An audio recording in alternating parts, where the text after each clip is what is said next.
Fire, fire, fire, hear the people shout. Where are the firemen to put the fire out? They leap into their hats and boots and slide down poles with one big scoot. They bore their engine off, it goes with hook and ladder, rubber hose. They pass us by so very fast we hardly... Howdy. This here's Professor U.D. Guru coming to you from southern Mindanao. The purpose of this movie channel, Reality for Beginners, is not so much to tell my life story, although I probably will manage to tell a significant portion of it as time goes by, nor is it so much to tell the world what politically and socially people should believe in. I'm usually not that political, but lately I have been spouting off a bit about politics because it's such an interesting thing for me now that I've transitioned from libtrifid to conservabutt. However, the main focus of this channel, Reality for Beginners, also known as the Professor U.D. Guru Show, is supposed to be so that I will be able to speak about the nature of reality, or what you might call my theory of everything. So today I'd like to ignore that topic completely and focus instead on the only thing that everybody's talking about right now, which is fire. Since Los Angeles, California, not L.A. proper, but then there is no proper L.A. That's just my opinion, based on the last time I tried to drive through it. But yeah, some of the suburbs of L.A. seem to be burning to the ground, which is a horrible disaster for the people involved. And I'm just going to tell you some stories about the fires that I have survived, 3 of them, as a matter of fact. So this one's going to be all about me and my fires. I just got an email. Let's see, my brother's going to tell me if he's been burned out of his house or not. Just windy, okay, not near his house. That's what I thought. The 3 times that I've been close to horrific, disastrous fires. First one happened in Portland, Oregon when I was 24. Second one happened in Northern California when I was in my early 30s. And the third one happened in the Philippines when I was in my early 50s. So let's start with the middle one. What was that fire called? Let's ask Grok. I don't use Google anymore. Who the heck would use Google when they've got Grok? You know what I mean? What is the name of the 33,000-acre fire in Nevada County, CA, in the late 1980s? Yeah, if you ask Google that question, you're going to get a bunch of advertisements for I don't know what. I'm not going to ask just to find out. But if you get Grok, you're going to get the true fire. It's called the 49er fire because that's the gold country. Nevada County is the gold country from the 1849 gold rush. One of the most destructive wildfires in Nevada County's history. Little background.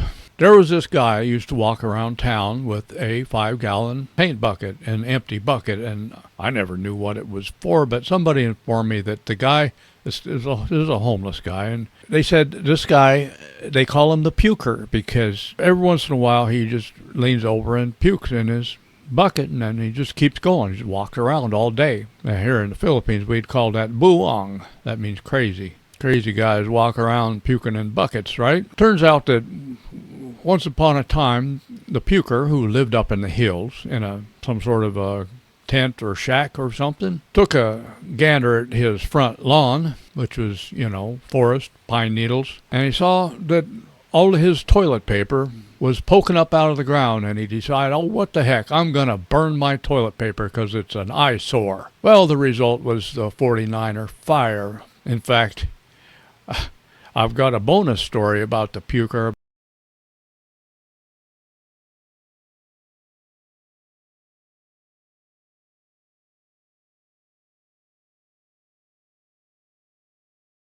At this time, I was living in a house. I was caretaking a house for some friends who were living somewhere else.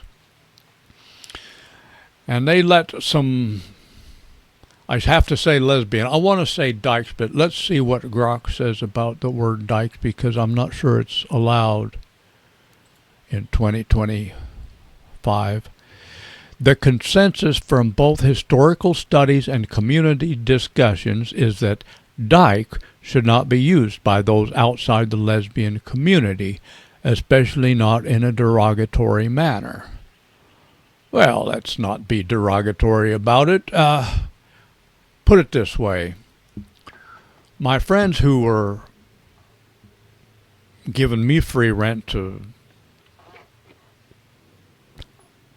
house sit their property told these two dykes that they could move into the actual house. I was living in a separate building right next to the house. They told their dyke friends that they could move into their house, temporarily, of course, since they'd been living in their car. We're talking California here. I was, would have been homeless, put it that way. I wasn't homeless, but I had been living in my car off and on. Our lesbian couple had been living in their car off and on. So here we all are living on the same property. Nobody's paying any rent, of course. And I would say that I can say dyke because I was inside the lesbian community, because we're living on the same property. In California, that makes you a community. If you had lived in California, and especially in, communal situations, then you would know that this is true. So it was a community. I was in the lesbian community. There's two of them and one of me, so I guess it's a lesbian community. If that makes me a lesbian, then you can call me a dyke too. I got nothing against dykes. I like them, some of them. The ones who don't assault me, anyway. And that's not derogatory. I have nothing derogatory to say about anybody. I want to be everybody's friend, which is probably why people tend to avoid me. But getting on with today's tale of woe or fire or whatever it is.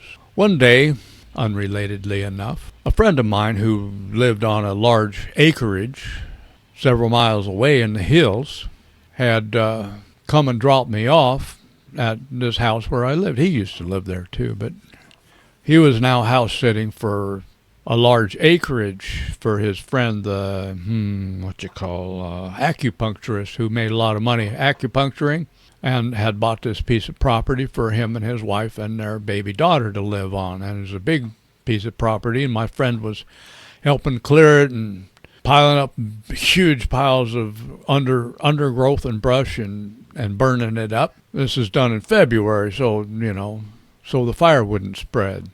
It was very wet, so they have to pour a lot of diesel fuel on that pile of brush in order to even get it to start on fire.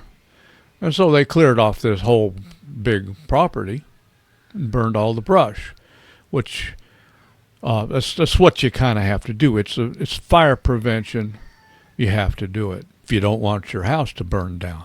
So my friend was living in a big trailer on the property at that time. He was the only one living there, but they did have a house site up top, which there was nothing there but a huge expanse of green grass, a huge lawn, and an old tree in the middle, big tree in the middle of the lawn, with this very, very large expanse of green grass surrounding it.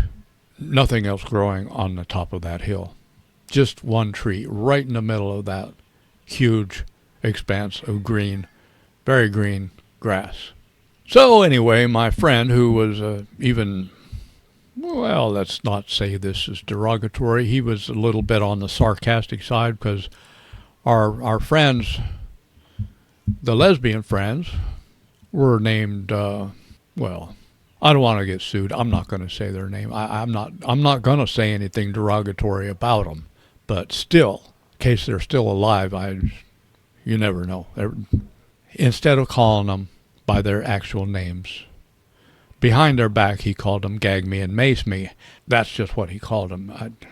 I don't think it was derogatory. He just had that. He's a Scorpio, I'm going to make a movie about Scorpios one of these days, in case anybody wants to listen to it. But he was dropping me off, and there's this circular driveway, and the dykes, as I dare to call them, without any derogatoriness whatsoever, had once again parked their car in the middle of the circular driveway instead of off to the side, so that he would have to back his pickup truck out onto the busy 2-lane highway. So he's frothing at the mouth as usual. Why don't they move their car out of the way? And blah, blah, blah, blah, blah. So I'm tired of hearing him bitch and moan about this. I got out of the truck and I went up to the girls. The head girl, there's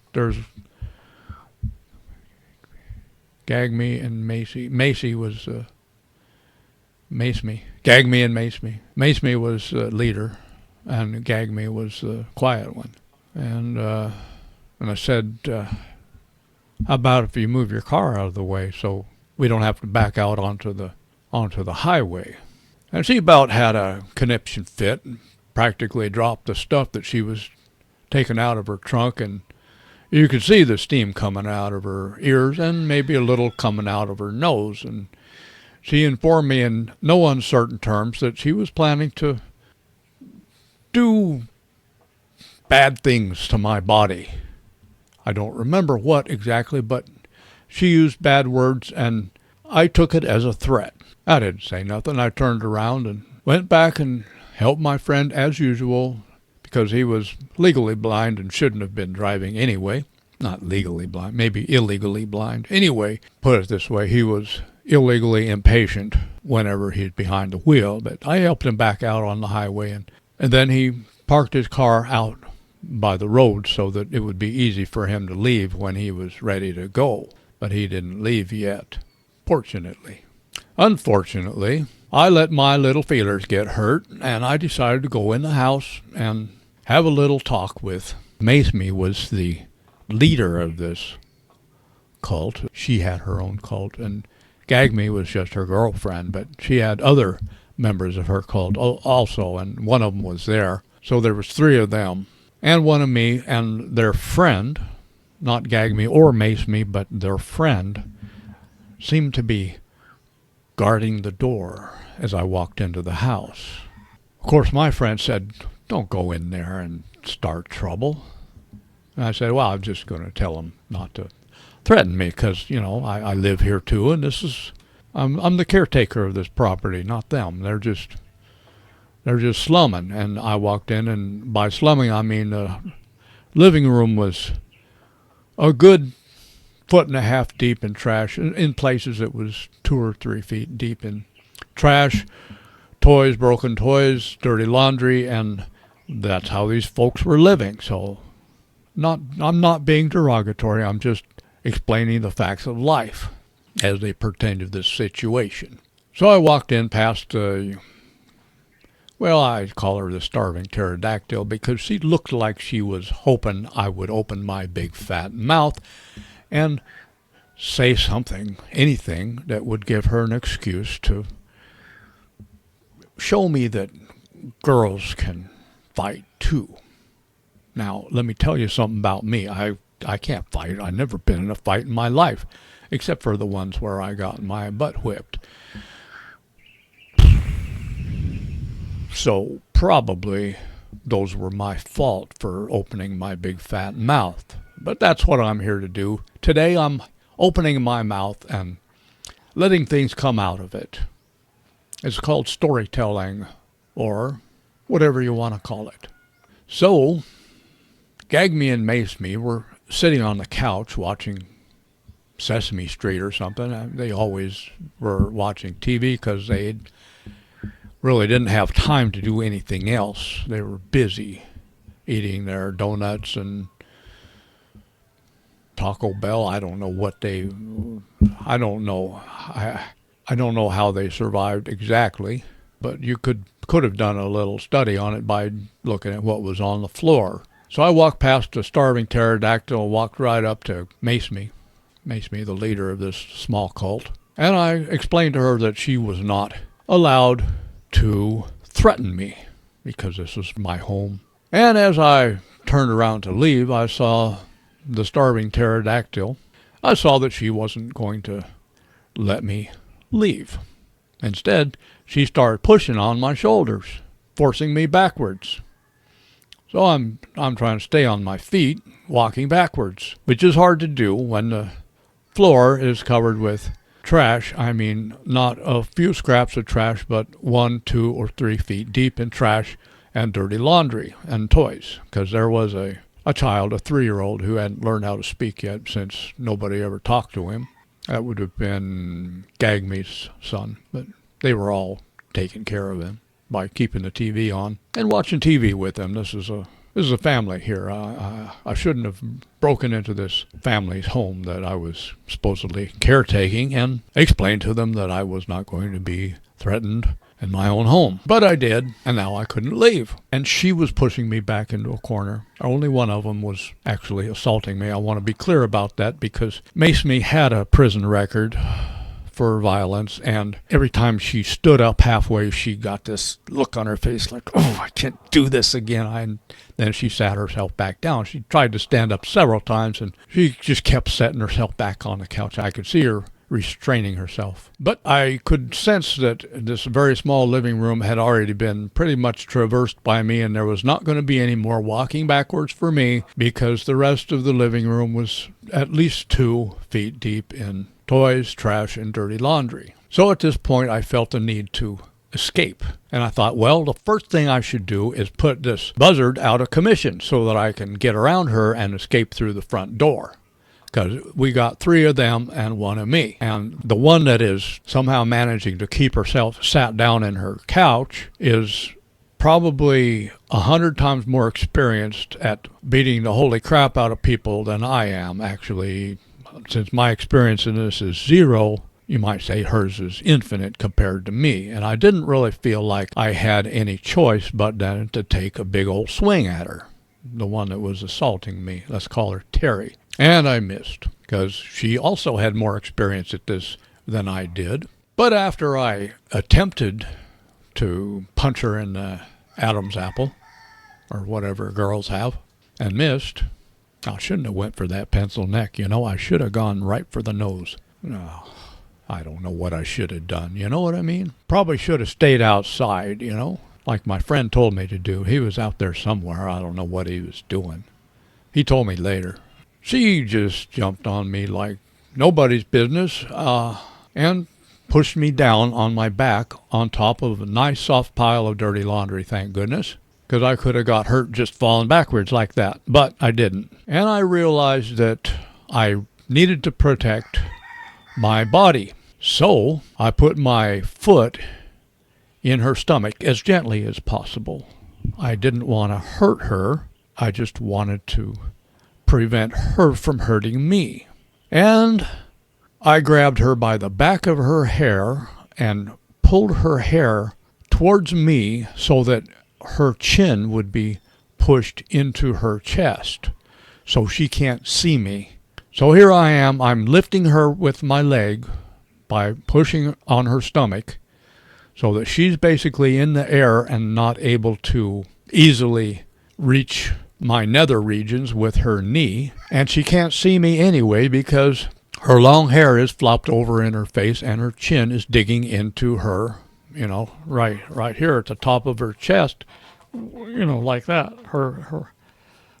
She's like that because I'm pulling her head down like this. So, and her hair's in front of her face and her chin's in, and I assume that her head probably didn't feel very happy about having her hair pulled down in that way. But I did feel the need to protect myself from too much damage. So I'm hollering for my friend, Breeze, he called himself Breeze. Breeze, get in here.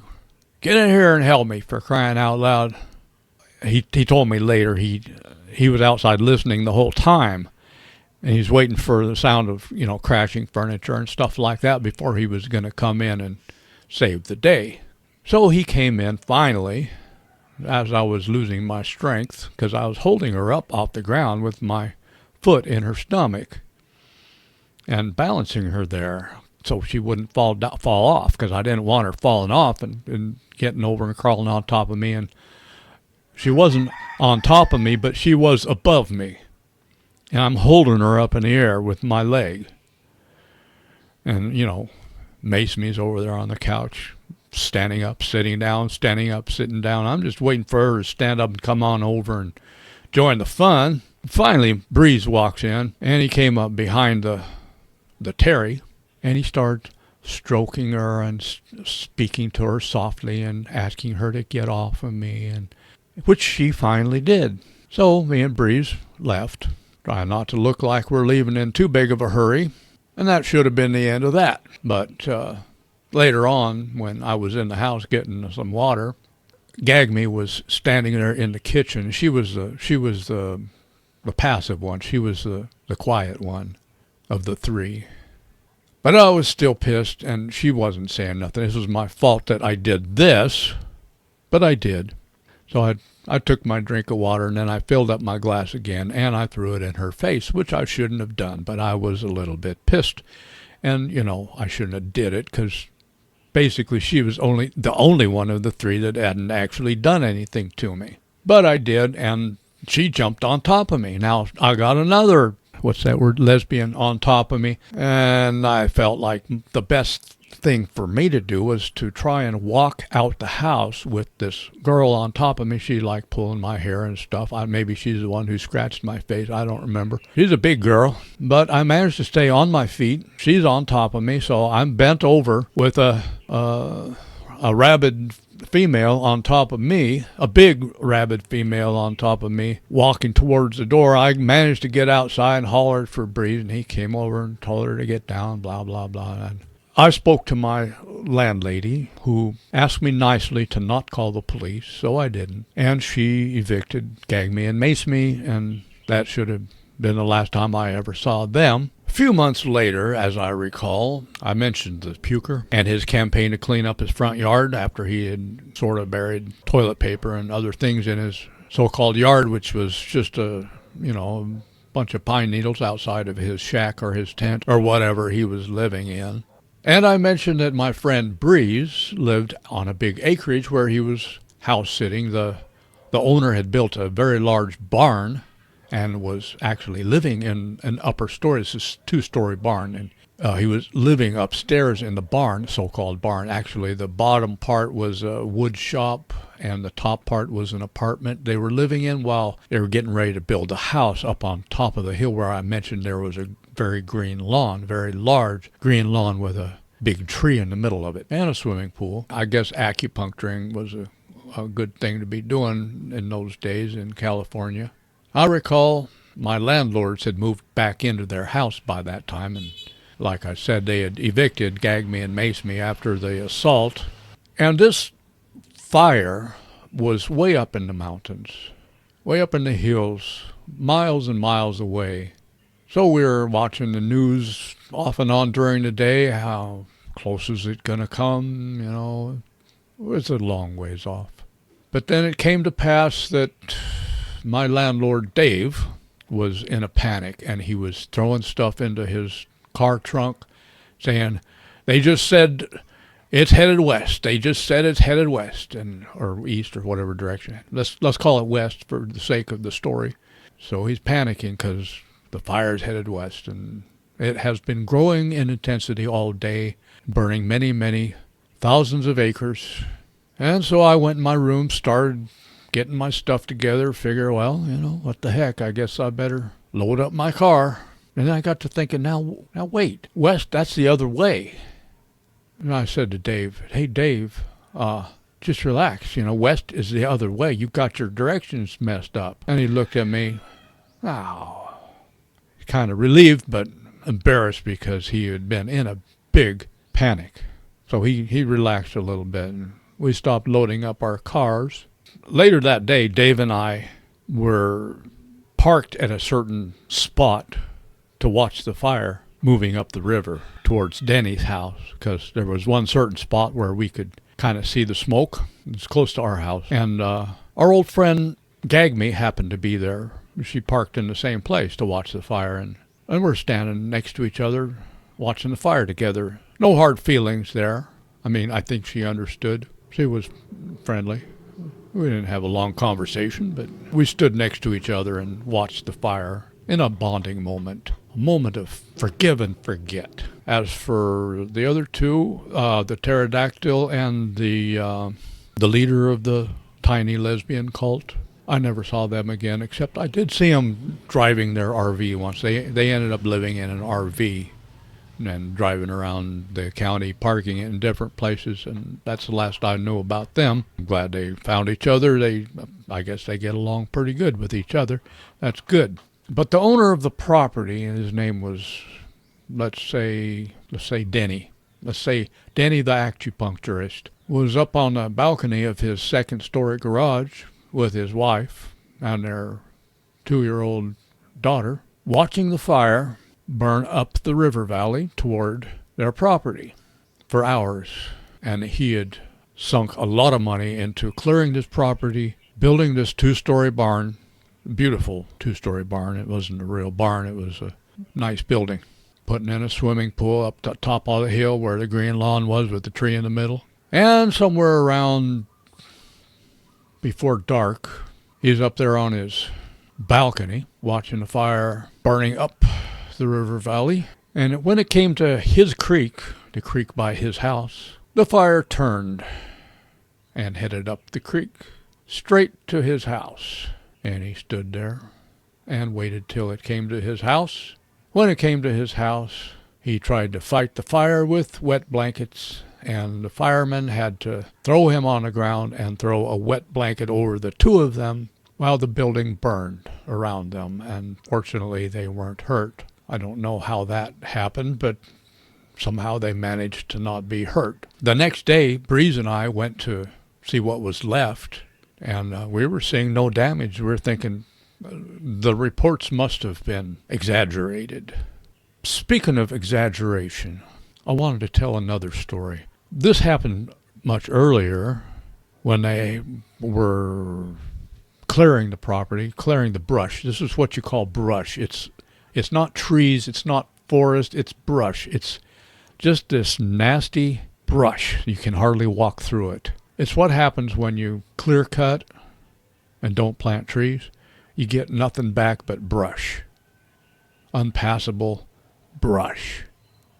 So when Keyman Jim, who I'm sure is no longer with us, but he might be by some miracle, he was definitely in his 50s at this time, and that was a good 40 years ago maybe, or a bad 40 years ago, depending on how you look at it. He was our local shaman. He was a white guy with a long beard, and he considered himself a shaman and used to give lessons on shamanism to the local New Agers. And Breeze picked him up in his pickup truck one day, and we went out to the property where Breeze was caretaker because Breeze wanted to do a sweat. This is an Indian thing, I guess, do a sweat. Keyman Jim wasn't an Indian. Breeze was, probably still is, a part Indian, about 3/4 Navajo. And Keyman Jim was silent. He was looking around. He took the tour silently, and he saw this cleared off land, and finally Breeze was pushing him for a response because Keyman Jim had been completely silent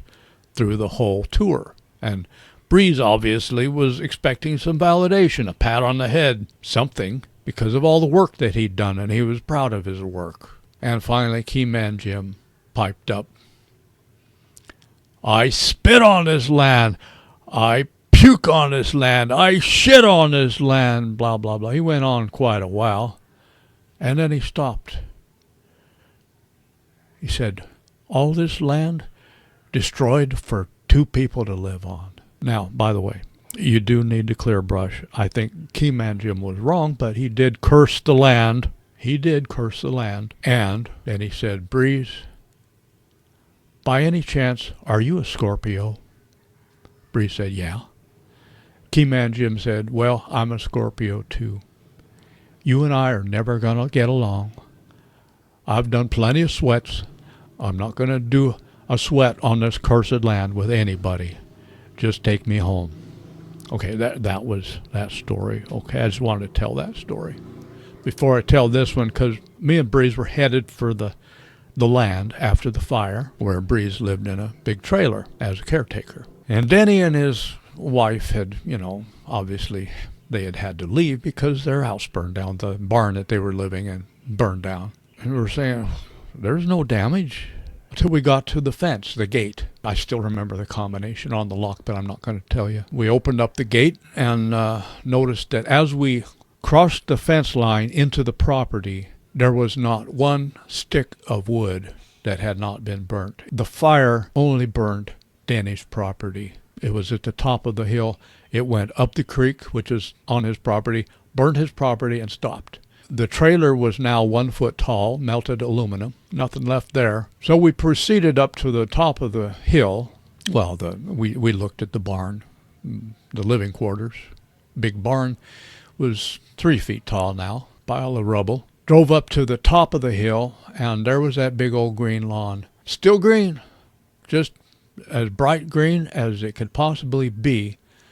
But way out in the middle of that green lawn, that one tree was burned and still on fire. The fire had stretched across this huge green lawn, and I'm telling you, this was a hot fire. The trees were exploding. The trees were exploding. I didn't see it, but I heard about it. This tree had exploded from the heat.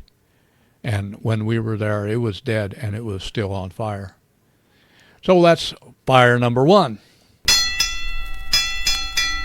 Fire number 2 happened when I was younger, when I was in my 20s. In Portland, Oregon, I was living in a big brick apartment house, 3 stories. And I was working at the library as a bookbinder, or as a book mender.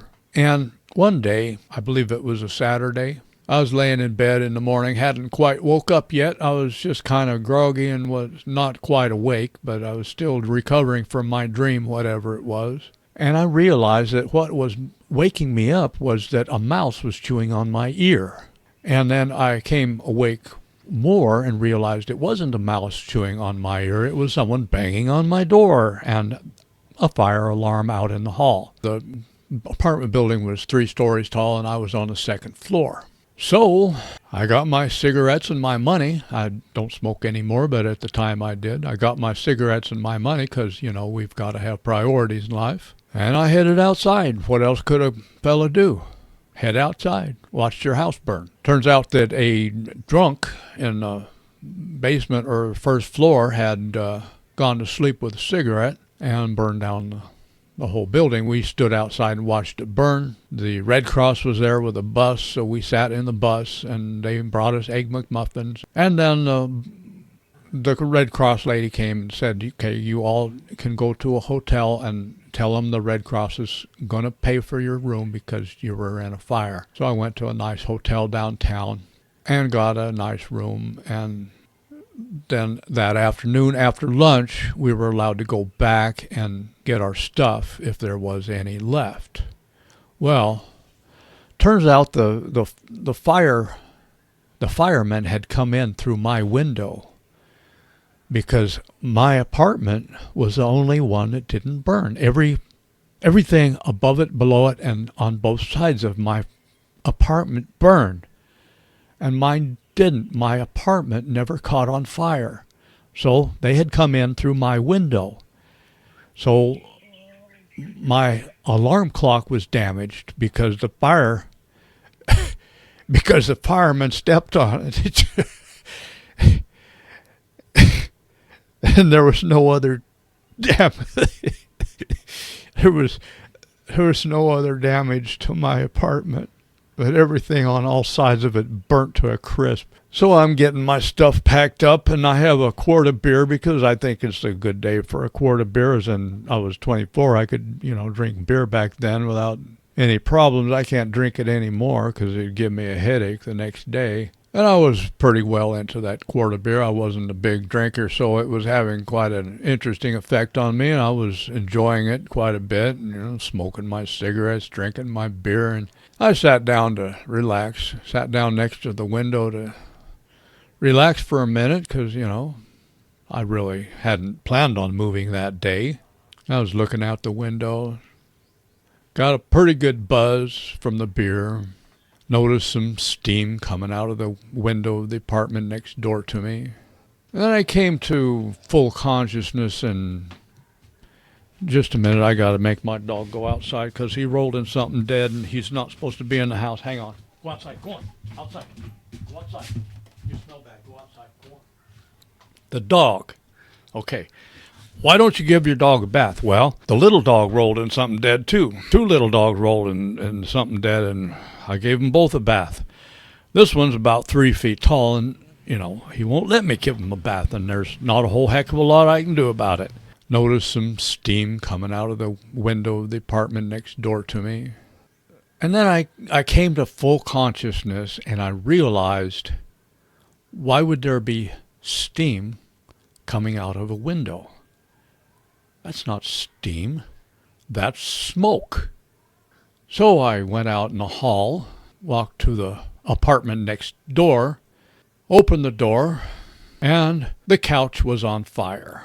So I went out in the hall, pulled the fire alarm, went in my apartment. My phone still worked. I mean, come on. This is the olden days. We're not talking cell phones here. This is when I was 24 and now I'm 68. So I think 44 years ago. We didn't have cell phones. We didn't realize that any such abomination would ever be invented. That was Star Trek stuff back then. Yeah, after this fire, my phone still worked. How in the blazes did my phone still work? But I called 911 and so gathered up my stuff again. And this time, instead of my cigarettes and my money, this time I got my act together and remembered to bring my guitar also, and went outside. And when the firemen got there, I explained to them that I was the one who called 911 and blah, blah, blah. They didn't pin a medal on me. They said thanks and went back to their job, and I watched my apartment building burn down a second time. And once again, my apartment wasn't touched by the fire. That's the end of that story, but it reminds me of a fourth story. I was going to tell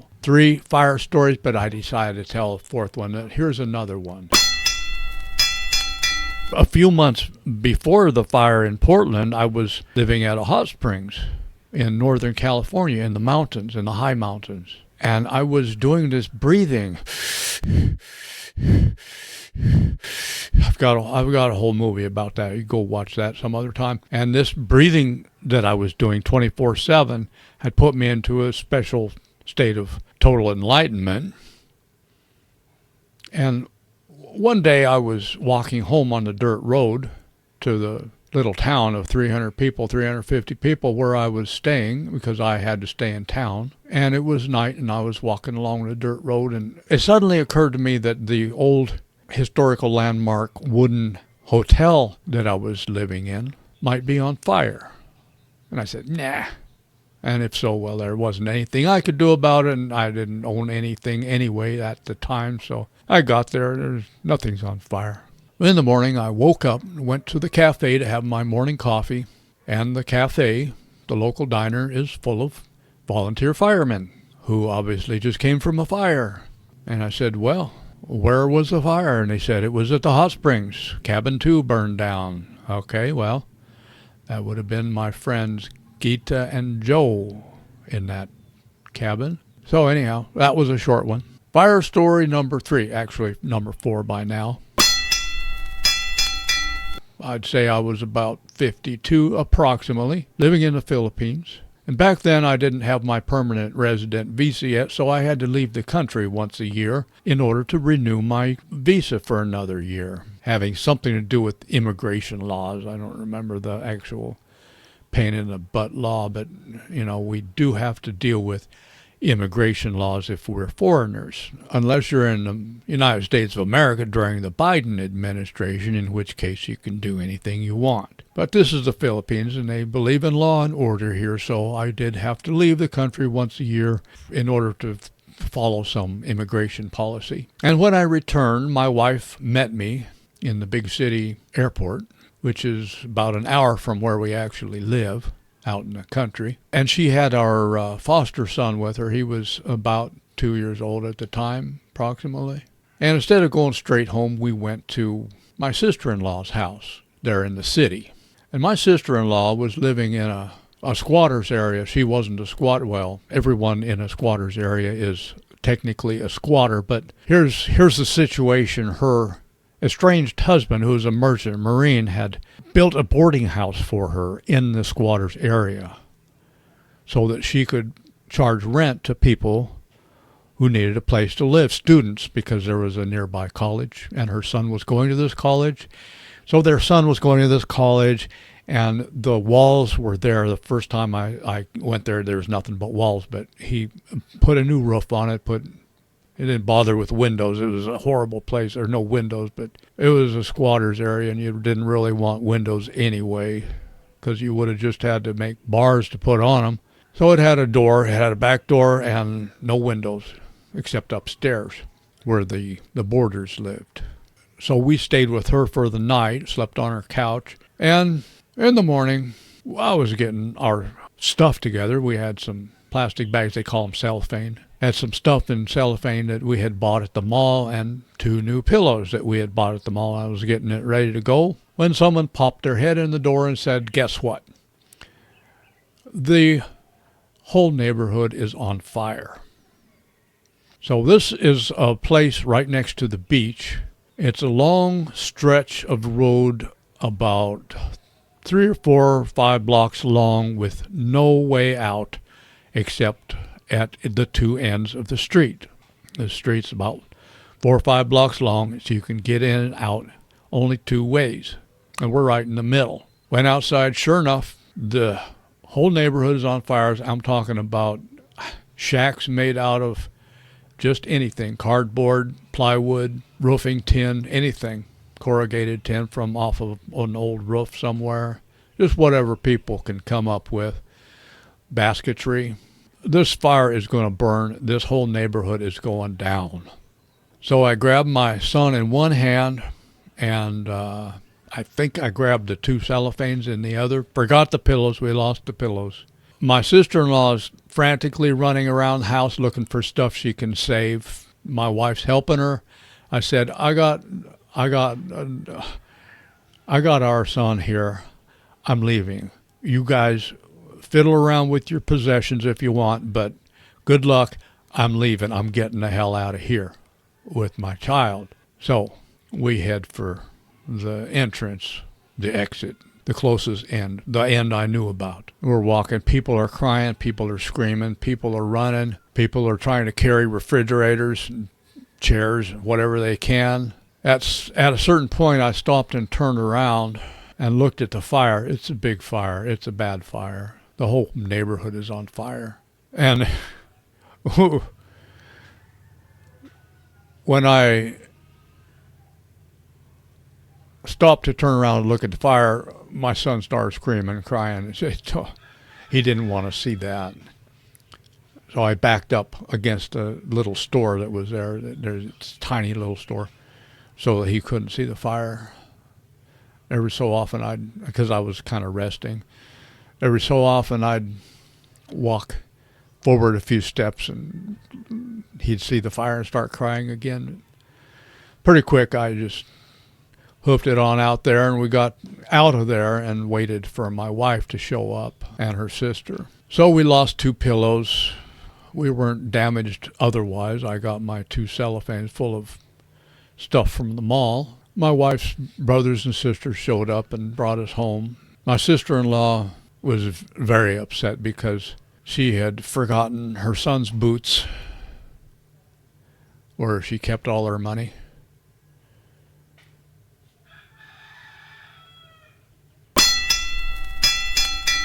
So Los Angeles is on fire.